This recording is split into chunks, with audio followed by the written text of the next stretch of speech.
Yep. All right. Hey, what's up, everybody? It's the 12th man back at you again after another weekend of football. So, my name is Brooks. I got Blaine over here with me as well. Well, not with me, but different state, digitally with me. And so, what we Yes.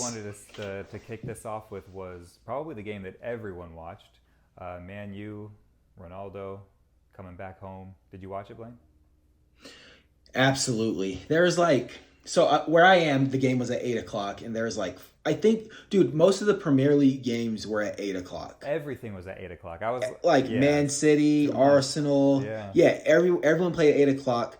But you better believe on the main screen I had Man U, and yeah, man, it was good. It was everything that I would have expected from a Ronaldo return to Old Trafford, dude. I mean, Yeah. tap ins, nutmegs. The only thing I didn't get, I thought he was gonna tear the shirt off again, but he didn't tear the shirt off. But it was a good game, man. It was good to see him back in the number seven. Has another Portuguese guy there at the club with him. Like this is the best Man U has been since he's left Man U. And Yeah. Yeah.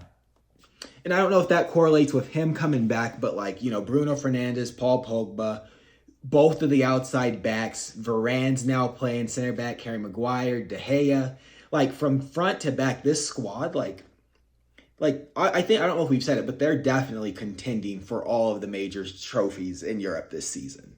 Yeah, definitely. I said the same thing. My little sister, she married somebody from Manchester. Was like parents are from Manchester, but so she's obviously now a big Man United fan.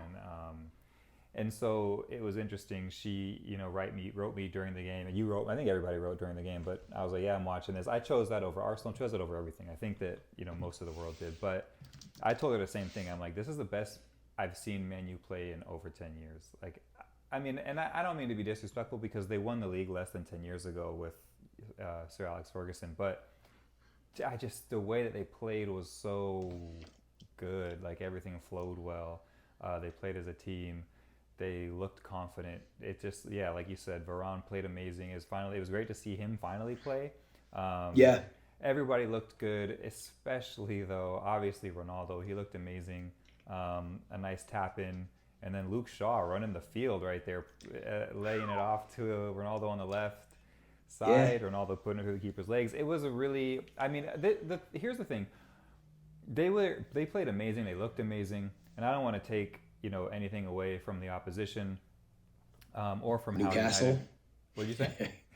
Because it's Newcastle. Yeah, yeah. I don't want to take anything to them. It's because they looked great. They still played well. It was really fun to see this. The only thing that I will say is that like, okay, will is this the type of like game, or is this the type of play, or is this the type of team that I guess can sustain through the whole season? Because everybody was waiting for this dude to make his second return or his return. So everyone was excited. Everybody was optimistic. Everybody was feeling some type of way, and it won't always be like this.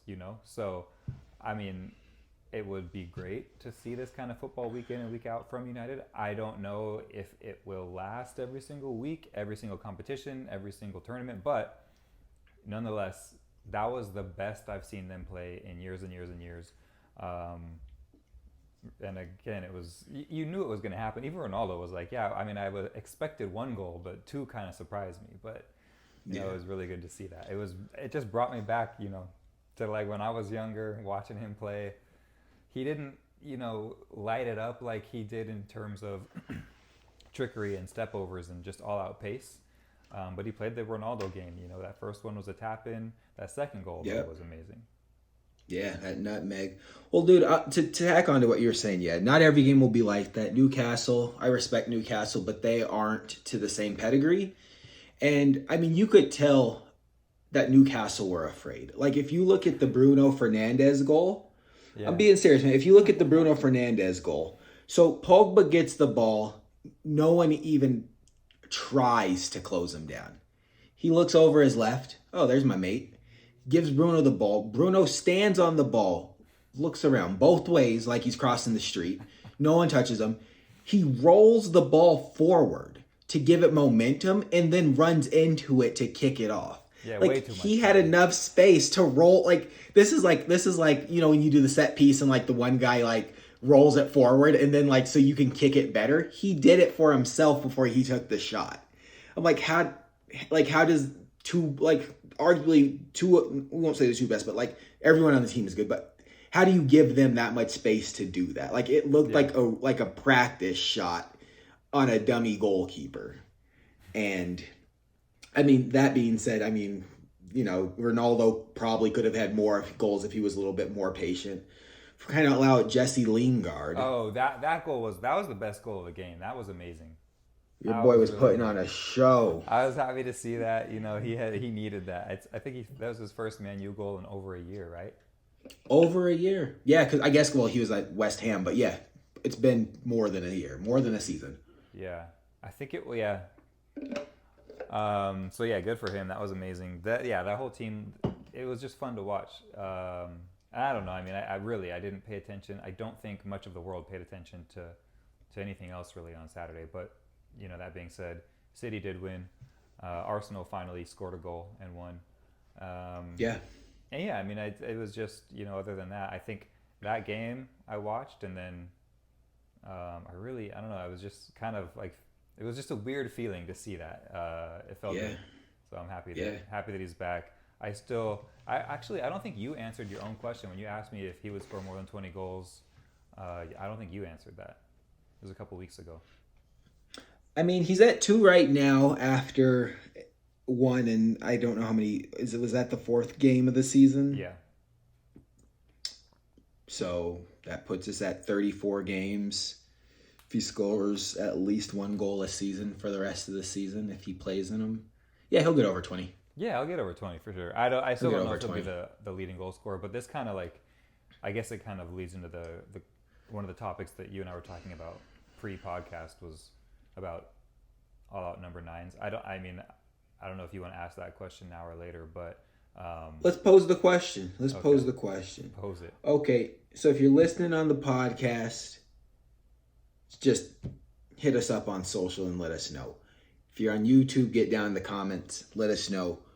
Of all of the pure, center forward, solid number 9s, straight down the middle of your pitch, who is the most in form striker right now? Or a better way to put it, who's the best? Or if you were building a team, who would you choose to lead your line? And in this situation, Ronaldo is a number 9, right? In this situation, examples, Ronaldo is, Erling Haaland, Lukaku, your Harry Kanes, Lewandowski's. Mbappe be a number 9? So no. So for Mbappe, we won't call him a number 9, but like Icardi could be the number 9 if that's the direction you want it to go. I mean, me personally, going off of last week, it's just hard to not say Ronaldo. But it also, for me, I mean, is Haaland a number 9? Because it depends on the purpose. Am I building like a long-term team? Because I would take Haaland. We just talked about this. Okay. So let me frame the question. Let me frame the question differently then. Okay.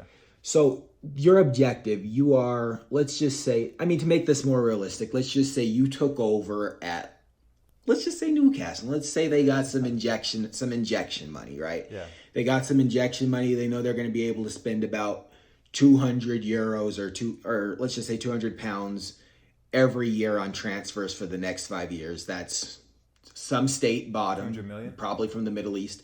200 million pounds per year they can spend on transfers. Okay.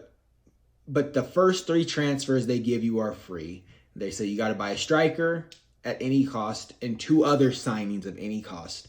I'm just trying to figure out what striker are you signing and what other 2 positions are you signing and what players are those positions.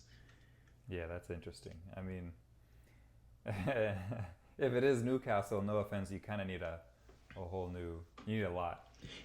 The idea here is that you need a lot. Yeah, you're building something brand spanking new.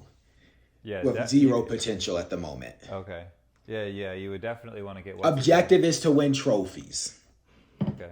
All right. I mean, it's interesting because you could say Ronaldo, obviously, and I don't know if you saw this or if you heard about this, but not a lot of people. Some people are like, "Oh, Juventus needed to sell Ronaldo." They did not need to sell Ronaldo. I think that overall, with his contract, which he left a year short, obviously, and the price they paid, and the 3 years that they paid for him? 2 years? How many years was he at Juventus?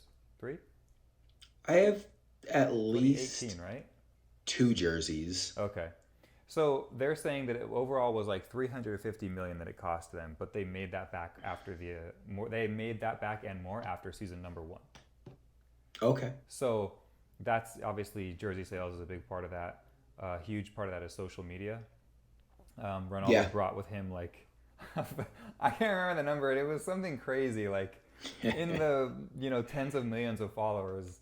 Just in a week, that his followers came over to that Juventus fan page and followed the Juventus Instagram account. So, I mean, it kind of depends on what it is that we're looking for, but definitely you need an extremely high profile player, and that's shown in the past to pay off.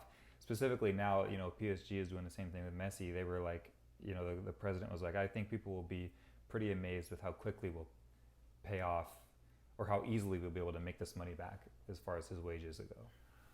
You need whether that's a Messi, or whether that's a Ronaldo, whether that's an Mbappe.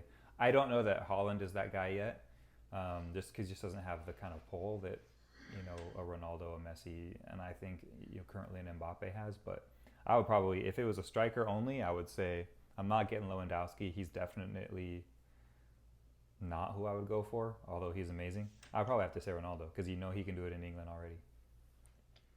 Okay, so let's just be clear. You would pick Ronaldo at, say you're running Newcastle. You're going to pick Ronaldo at 36, 38, 36? 36. Yeah. Over Harry Kane. Yes. I don't want Harry Kane in my club. And there's a couple reasons. Because you hate him? I mean, listen, no, I don't. But I just feel like he's... And this is going to... I don't want to offend anyone or hurt like anybody's feelings, but anyway, Harry Kane still at the 27 or 8 that he still could not ever keep up, in my opinion, with a Luke Shaw like Ronaldo did at the age of 36 to get past that ball on the left hand side and score that. I mean, if you give Harry Kane that option, I don't think that he keeps up with him in the first place to even get the ball, and I don't know that he finishes it like Ronaldo does. Listen, you're not going to hear any arguments from me there. Okay, so that's your first player. So you're starting a new project. You're bringing on an aging Cristiano Ronaldo. Mostly, and I think I know where you're going with this. So maybe long term, someone like Erling Haaland could probably provide a whole lot more.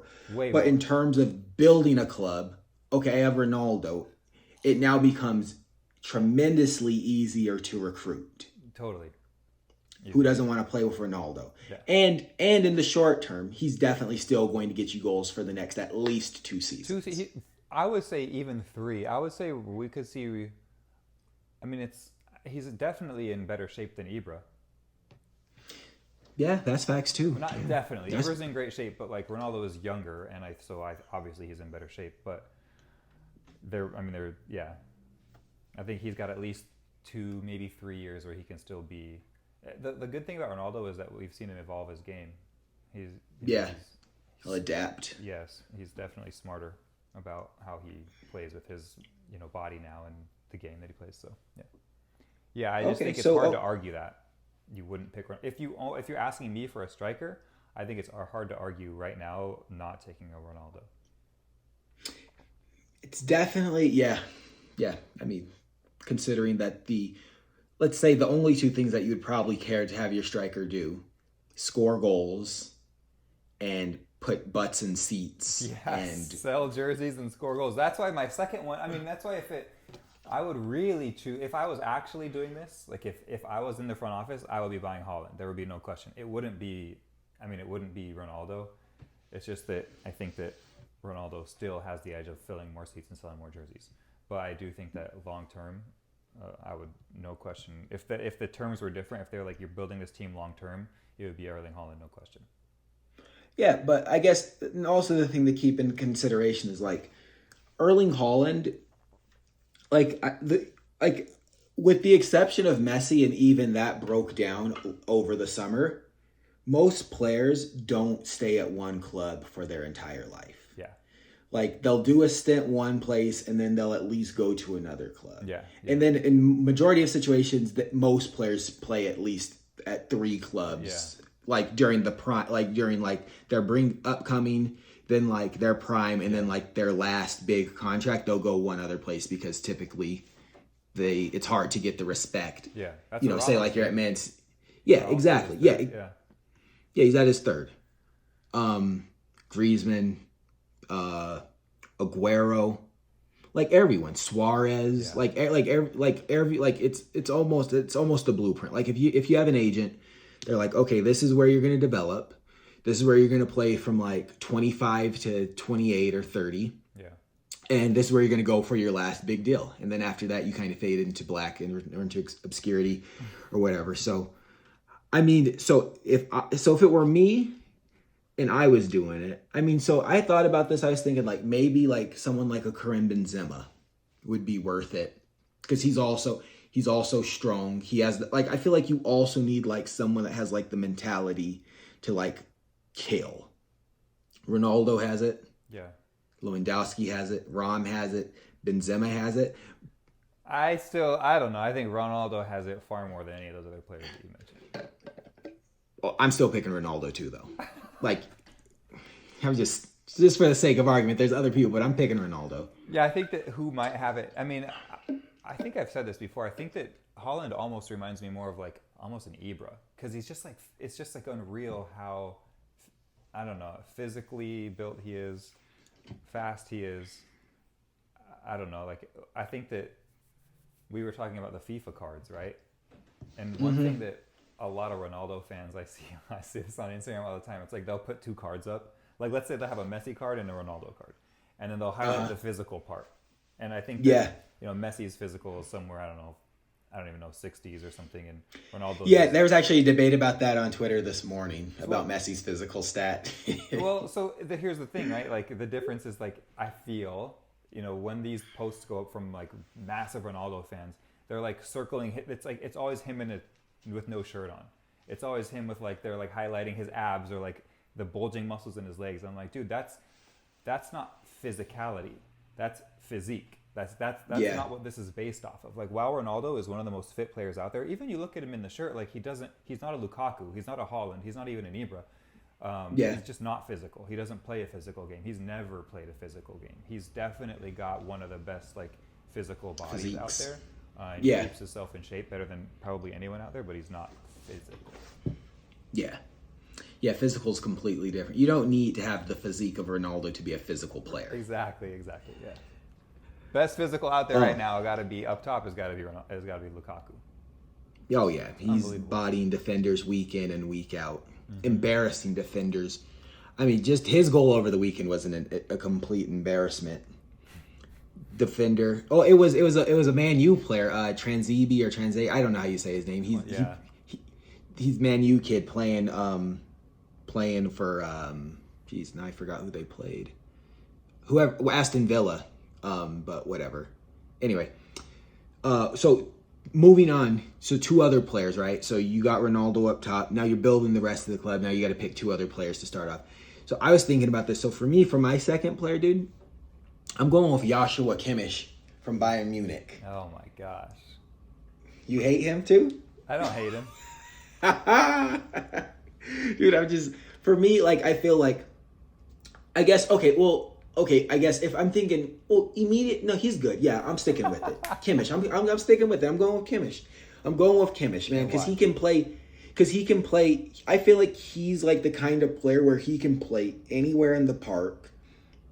Well, not striker or a winger, but like he can play anywhere in the midfield, and he can also play anywhere on the back line and be somewhat commanding, at least at a high level. And that's why, I don't know a better person that can play a ball. Oh, there's better players, but that do all that he can do. Like as far as like playing set pieces, like he can play a set piece like no one else. Corners both sides.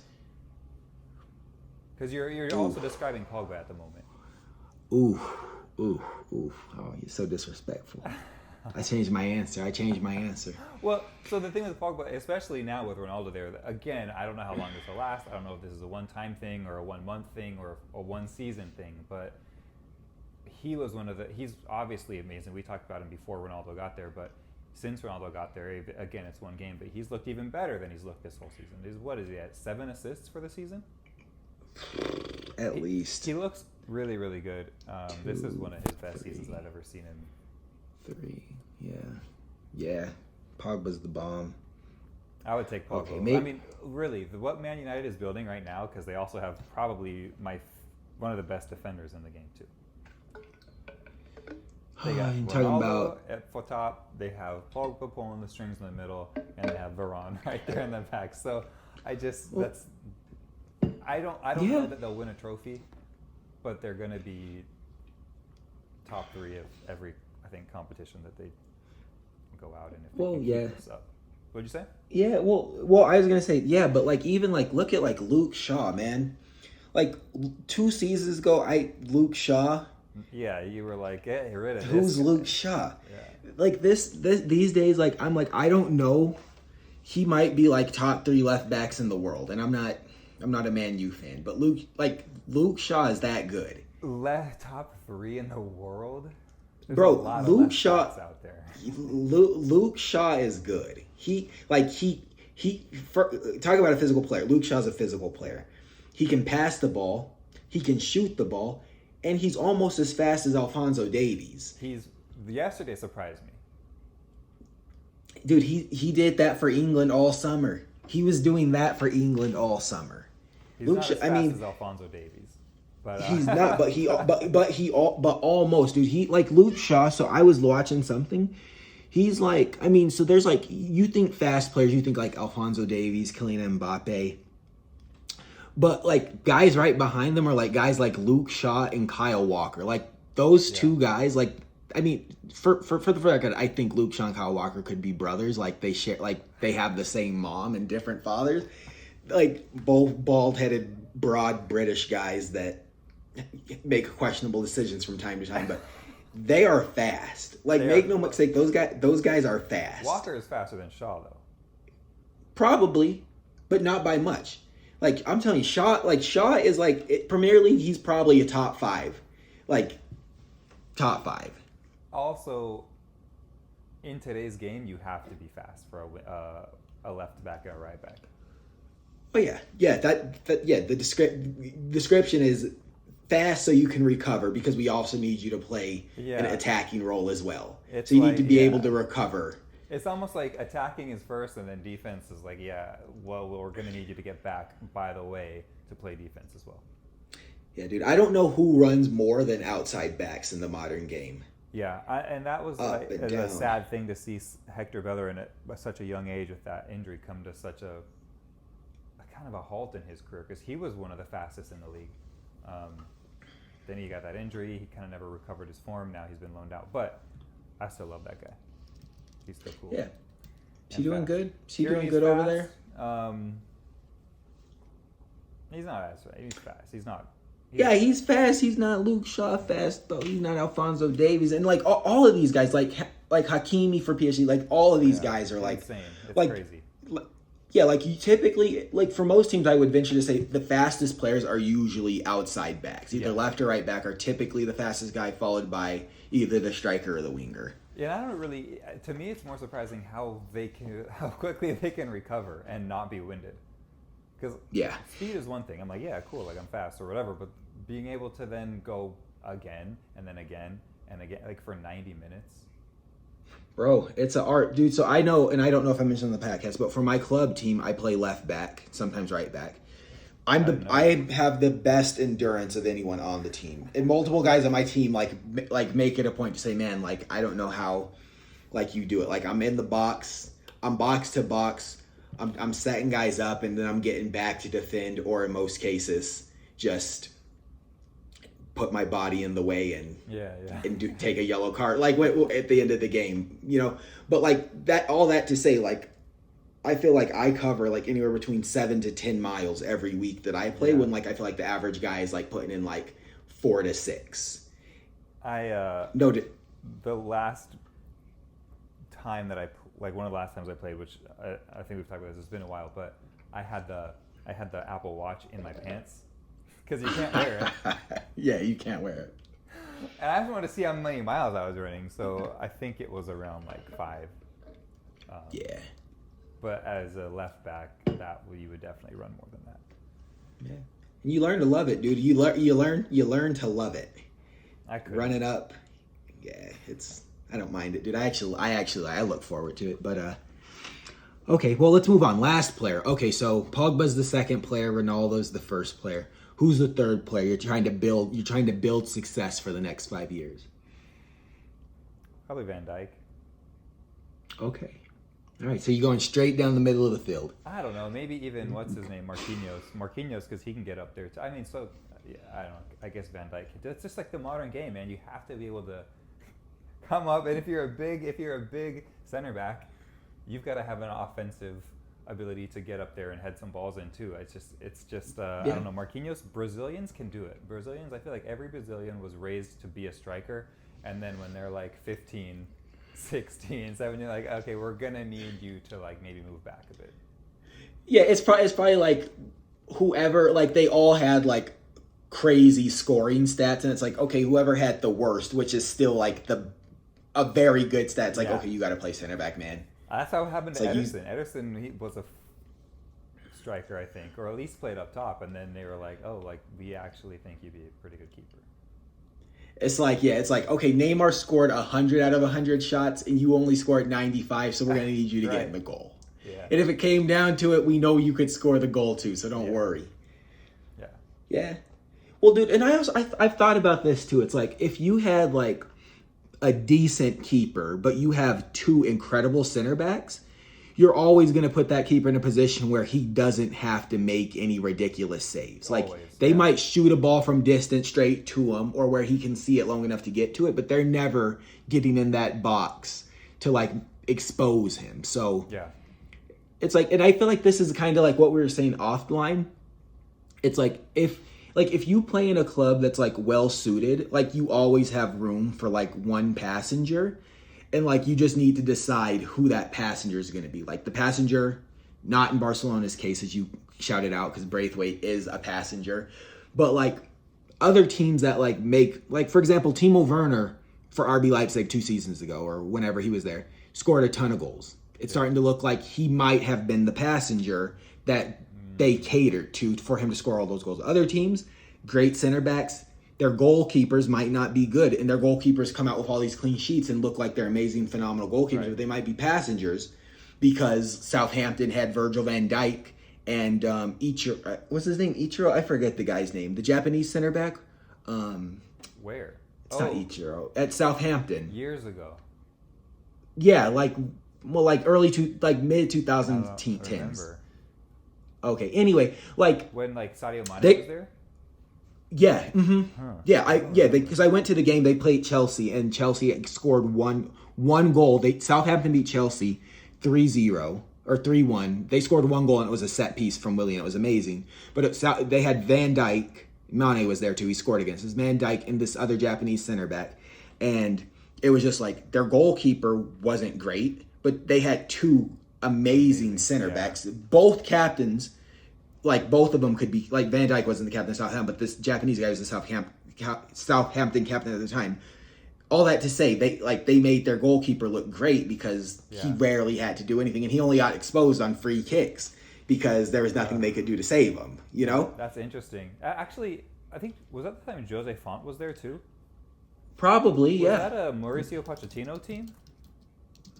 I'm just gonna pull up the roster real quick. He was their coach at the time too, but yeah, that's the one thing I'll say about PSG, and I would hope that Marquinhos and Sergio Ramos will play at the same time, because PSG, for as good as they are going forward, and as good as now they have two great keepers, and maybe I think Keylor Navas is great. Anyway, I thought he was at Madrid. Maybe he was a passenger too, because I'm just saying PSG lets in a lot of goals. They score a ton, but I don't know that they're not really up there with like the most clean sheets in any leagues. So I think that they'll benefit from having Sergio Ramos and Marquinhos, because Marquinhos gets up there. Marquinhos is like actively playing an offensive game as a center back. Yeah. And I think that he's more converted center back than anything. I think that they kind of earlier on in his career too, he was more like a midfield player. And then he's like suddenly this pretty strong center back. Okay, so I found it. So they beat Chelsea 3-1 in October of 2015. I was there for my birthday. And it was Yoshida was his name. Okay. Yoshida was the defender with Virgil van Dijk. And as far as who the coach was, it was the Barcelona coach at that time. Coleman? Yes. Who was Jose Font on that team or not yet? Oh, let me see if Font was on the team. Yes, he was. Okay, So, cool. That's probably a really good game. Maybe Jose Font was playing with Virgil van Dijk. I mean, to be honest with you, I couldn't. I assumed it was Virgil van Dijk, but I mean, I'd have to go back and look at pictures. Yeah, but I think that no, Virgil van Dijk was amazing. Is amazing. Still is, yeah. Yeah. And you know why he keeps Virgil on his shirt instead of Van Dijk? He hates his dad. Yeah. Is it really that? Yeah. Huh. What do you know? Speaking of shirts, that's crazy. I saw something. There's a player for I forget who it was. There's some player. He didn't have his name. He just had 3 initials. Like his name was like, let's say like, yeah. It was like Blaine Renee Gunn. Yeah, exactly. Yeah, something like that. It was so cool. It was like his name was like Marquisio Despirito. So it was like MDE for. Wow, that's cool. Yeah, it was cool. Just 3 letters in the number. I was like, that's like OD. Was it like Odell Beckham Jr. OBJ, or is he allowed to have that on his jersey in American football? No, he's not. Right. That's the cool thing about like soccer too is like Kun just had Kun for a bit. It was just Kun, then it was Kun Agüero, then it But one of the things that I didn't know was that like not all sports are like that. I guess you remember Chad Ochocinco, and my man. Yeah, I don't know American football whatsoever, but I will say that I know that there was a time where he was like, "Let me put Ochocinco on the jersey." They're like, "You can't because it's legally not your name. Like you're literally not Chad Ochocinco." And so he's like, "Okay, so then I will change my name." And that's the only reason he was able to get that on, because he had to legally change his name. So I just think that's a silly American thing. Like, we do a lot of silly things. Yeah. To back of a jersey, man. Yeah, you'll sell so much more if it says Ocho Cinco than Johnson. Right. Yeah, I didn't even think about that part. But yeah, that's just, anyway, something I was Dude, other thing, and we're way derailed now talking about names on the back of jerseys. Like, I feel like, and I don't know if you know this, but I feel like a lot of the Brazilian players, just because like it's like Willian, De Borges, De Silva, Font Nascimento, Junior. Like they take last names from like their grandparents and their parents. Yeah. So like typically, I feel like a lot of South Americans, they just put their first name on their jersey, or Brazilians particularly, like Neymar. That's his name. It's Neymar. Yeah. You know what I'm saying? Willian, his name is Will. That's his first name. Yeah. It's just Willian. Gabriel from your Arsenal boy. Yeah. That's his first name. It's just that's his name. It's like Oscar. Like I mean, there's so many of them. Yeah. Like Hulk. It's his nickname. His name is just Hulk on his jersey. Well, and that's one thing that when I was Marquinhos. Is that his? That's his first name. That's his first name. Yeah. I didn't watch much of the Olympics. I'm not a huge Olympic fan, but I did watch the marathon because I love to run. And they were saying that a lot of, so they were explaining who was running, and one of the announcers was like, just so all of the viewers out there know, like the Japanese naming custom, like they've kind of switched it recently. He was like, they now like to be referred to as I think it's their last name first, and then their first name last, which is why we're calling them the way we're calling them. So don't be confused. This is just like how they prefer it now. And I think it's cool. Like I think that the customs for, naming, it's the same thing in Russians. I lived there for a while. Like it's a very interesting way, the way that they take their names from like, even like, mother, father. Same thing with in South America. Like we take our mother's last name, then the father's last name at the end of it. So it's interesting. Yeah. Iceland. Literally take your father's first name becomes your last name with son at the end of it. Or daughter. Gylfri Sigurdsson. His father's name is Sigurd. Way. His kid will be Gylferson or something. No yeah. way. It's true, dude, because it was the weird, dude, because, just look at Icelandic players and you'll notice they all have son. Yeah. And then like if they have like a sister or a relative that plays, their last name is daughter. So like brothers and sisters don't have the same name. So it's like always the weirdest thing. Like so I lived in Iceland when I was a kid. Like I'd have a friend and I'd be like, yo, this is like Skylar Kufferson. And then like his sister might be in the class and she had a different name and I'd be like, what's going on?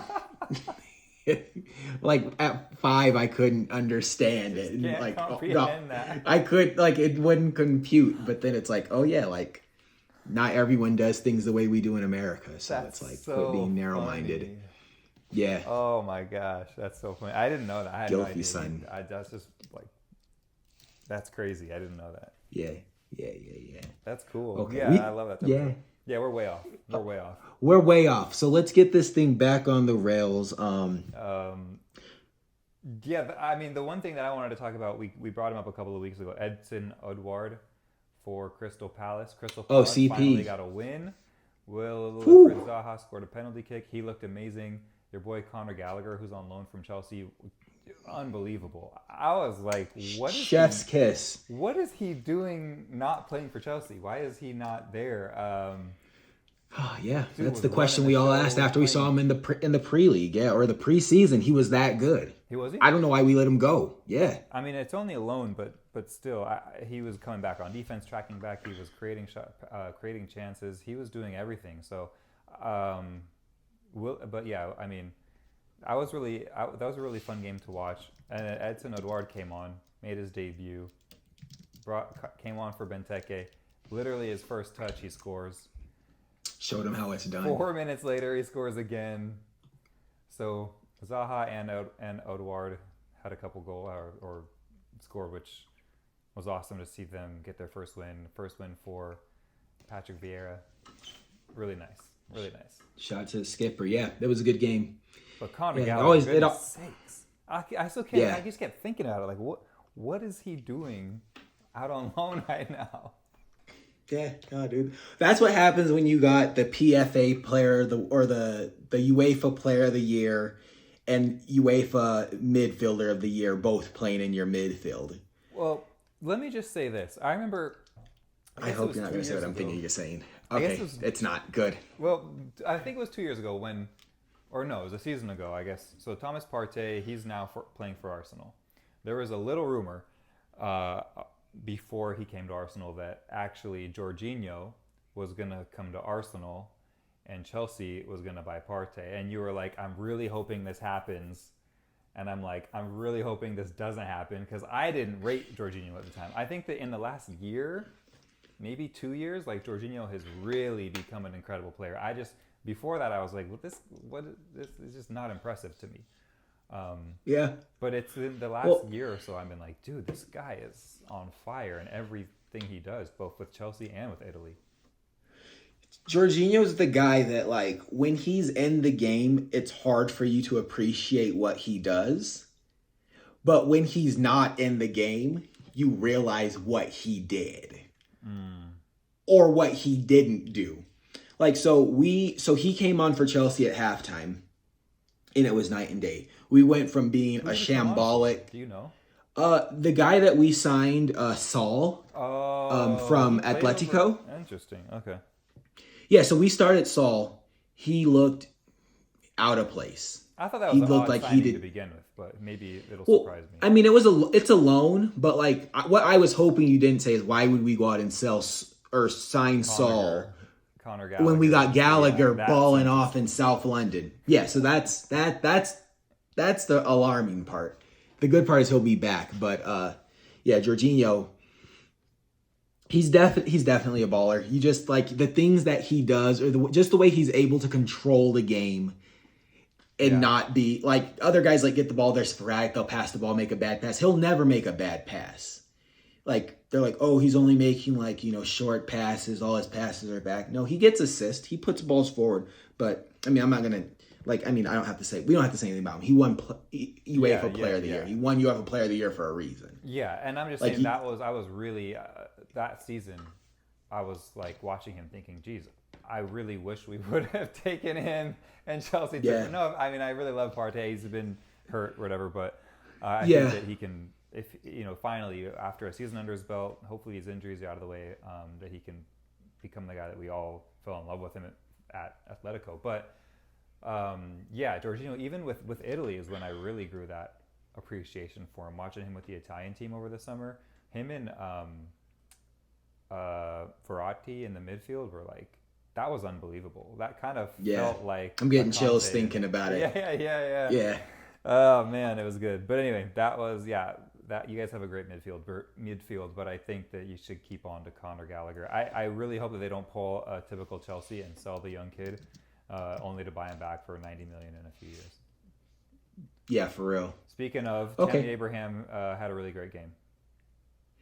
Yeah, Roma. That was a incredible ending. That's the thing, dude. So to give the viewer some context, the Roma game came on approximately the same time as the Real Madrid game. Oh, yeah. I decided to watch the Real Madrid game. Brooks texted me right around the end of both of their games. I think there's probably 20 minutes left, and he's like, yo, like, Tammy's getting unlucky with the post. And I was like, let me check his Instagram, thinking that you're talking about an Instagram post. And he was like, no, man, he's playing right now. So I switched over. And yeah, that man... So I didn't see any of Tammy up until that point. I just saw the end of the game. And that El Shaarawy, or how do you say his name? El Shaarawy? Yeah. Bruh. That goal was crazy. I was screaming. And he just... What? Nothing, go. No, he did. He placed that thing perfectly. I was going to say that was a move that Mourinho intentionally made. I mean, he brought him on maybe 5 minutes before that. Mm-hmm. So, yeah, that kid put a wonderful curler into the upper right. That was crazy. But Tammy Abraham won the the foul that gave them a free kick that then they scored off of. Okay. He was all over the place. I mean, Tammy Abraham, he has a ton of energy. He always puts it all out there every game, and he was just doing the same thing again this week. It's really, I think, that was a great signing for Roma. But yeah, the El Shaarawy goal. But then there were only supposed to be 3 minutes of extra time, and El Shaarawy scored in like the 92nd. This game goes to 95 and 40 something seconds. This ref really didn't want Roma to win because Sassuolo scored in like the 95th. They did. Yeah, dude. We were still celebrating when they put it in. It was a similar type of goal. Yeah, well, it was a beautiful shot. That was quite a strike. It was a shame it was brought back, but I'm happy it was as a Roma fan. But yeah, that was... The game should have been over. The game should have been over. Yeah, definitely should. Could you imagine if that counted? Mourinho would still be going off. That's what I was going to say, dude. Shout out to Mourinho, though. You know how happy Mourinho was? I'm pretty sure he ran on the field to celebrate that 90. Mm-hmm. He was out there with the players jumping on him. It's good to see him happy, man. Shout out to Roma. I hope they continue to play well. Are they at the top of the table? Because I know... Inter drew 2-2 like a bunch of idiots. And Juventus has completely lost their way. Yeah, we were supposed to be at that Juventus game, I think, in like a Juventus-Roma. I think it's like in a week or two. We decided to go to South Africa instead. But so the tickets to that were like €90 a piece in like the worst seats, too, to see a 15th place Juventus against Roma. But yeah, it's Roma, and then it's AC Milan right underneath them. Okay, well, they probably thought they still were going to have Ronaldo at that point, though. That Ronaldo tax. Man, they do not look good. Ronaldo's like, I don't know. One thing I will say about Ronaldo, he knows when to leave. He knows when to leave. Out of here. He calls it, get me the heck out of here. I'm not playing with these scrubs. They look so bad, dude. They look so bad. I feel bad for them. Jeez. They're below Sassuolo, dude. They're bottom half, dude. Talk about Arsenal getting relegated. Juventus about to get relegated for the second time in the 21st century. Yeah, that first time, though. They cheaters. Yeah, that could be there's some pretty good documentaries. Anyway, that's going to be interesting. I'd love to see Roma win the league. I would fly back for that parade or whatever's going to happen. That would be something crazy. They in the streets. Yeah. Yeah. I don't know though. It could be like I don't know. We'll see how it happens. I'm just really happy that like Italian football, I was gonna say is getting better, but now that Ronaldo left, I'm kind of worried for the state of Italian football the next couple of years with the Juventus looking how they look. It's only a few games, so I should not Well, speak. yeah, well, dude, for me, I don't know. Like, like, I'd say for historically, like, I would only watch Juventus play, and like, I started liking Inter Milan because they went on tour in America, Oh, and they came to Utah and they played our team, oh, Real Salt Lake, what and I was year like, was yo, this? this is dope. It was probably like 2013. Okay. So I bought my first Inter jersey, and that's when I kind of like stepped away. Like up to that point, like like I would buy Juventus jerseys, Del Piero, Pogba, Pirlo, Yeah. but really Del Piero, man. Shout out to Del Piero. Oh. Love Del Piero. And Love he's Del in Piero. another video with Kabi. Oh, is he? Yeah, yeah. Okay, I should follow Kavi. I don't follow him, but I'll look for it. But anyway, they came here, and I was like, okay, Inter's actually pretty dope, and they had a bunch of Brazilians on the team at the time. So I guess I'm saying this to say, like, Inter won a season ago when Lukaku got there. I was like, okay, this is big. When Ronaldo went to Juventus, obviously that was big. But I feel like as long as Juventus isn't winning every single Scudetto, I think Italian football is doing better. You're right. No, Like, that's a really good point. at least from like a spectator standpoint, like I want, like when I turn on the TV, like I want to see both Milan teams competitive, Yeah. Napoli competitive. I want to see what's the other baby blue club? Not Napoli. Lazio? Lazio, yeah, with Creo Immobile and all those guys, Yeah. like all like because there's so many good teams. Like we would play FIFA when we were growing up, and like there's like a bevy of good teams from Italy, Yeah. and then it's like fast forward to like being an adult, and it's like okay, there's only the old lady, and I hate that. I hate that. And it's really, just like the last 10 years or so, because I remember, I mean, you brought it up, like Inter with Maicon, Javier Zanetti, like that whole era. Yeah. Pre Jose Mourinho coaching them, like they've always had a really talented team. Ibra was there at one time too, Samuel Eto'o. Yeah. But that, Wesley. Wesley Schneider, was Wesley Schneider. amazing. Whew. Yeah. Yeah, so when Ronaldo was there and when Lukaku, basically all the ex-English players came to, Inter for a season. The I was like, Exodus. oh, great. Like, Yeah. we got Ronaldo here. We got Inter, all these great players at Inter. They're gonna Alexis Sanchez. Yeah. Yeah, I thought that, Italian soccer was good for a while, but then Ronaldo left. But hey, you're right. I think you bring up a good point that as long as Juventus isn't winning 9 years in a row, Italian soccer will be in a good place. I do love to see both AC and Inter Milan playing well, but I obviously want Roma to win it. So we'll see how that goes. And I like to see Jose Mourinho back in Italian football. I think he brings a lot of energy and personality to whatever league he's in. Yeah, that's the only reason I'm rooting for Roma. I mean, I guess if Tammy Abraham and Jose Mourinho, man, two Chelsea legends. Legends. Or now we're just throwing the word out. no, that's what I was gonna say. They're like, well, Jose Mourinho definitely a legend. Like Tammy Abraham, you can't say he's a legend, dude. He barely played for the club. He played a season under Frank, a season and a half under Frank, and then Tuchel benched him immediately. But Jose Mourinho's a Chelsea legend, man. I don't care what you say. Yeah. Shout out to Jose. Yeah, but yeah, Tammy's just he was an academy guy with potential that didn't see eye to eye with the coach. He'll be back though. He'll be back. Jose that was his 1,000th game, I think. Yeah, it was. He won it. Good stat. Good stat. Yes, it was. And Anything else? Mohammed. Let me think. I'm thinking. Sorry. What was I? I was just gonna say Mohamed Salah got his 100th Premier League goal. I think. Yep. 98th for Liverpool because he only scored 2 for Chelsea. So, that stings. That sounds crazier to me that he's basically about to get 100 for Liverpool. That's to me a crazier stat than 100 in Premier League. I don't know why. Yeah. Well, dude, when they said it, I was like, okay, 100. Like, how many could he have gotten for Chelsea? Like, he played all of 17 games. And it was like, I was thinking like maybe 8. It was like 2. I was like, okay, this man's literally scored 98 goals in the red shirt over the last 3 seasons or 4 seasons. That's wild. Yeah. Let's see, anything else? Barcelona had a bye this week, right? They didn't play, but let's talk about Champions League. Oh shoot. That's coming up. Who's playing? Dude, I haven't even looked. PSG is playing. They're training in their Tomorrow they third. play. I think it's Wednesday. It could be tomorrow. They're training in their third kit training gear. And Looks amazing, by the way. yeah, but like, how is that? And why is that even a thing? Third kit jersey, Dude, whatever. when you're Yeah, but, like, third PSG, kit training gear.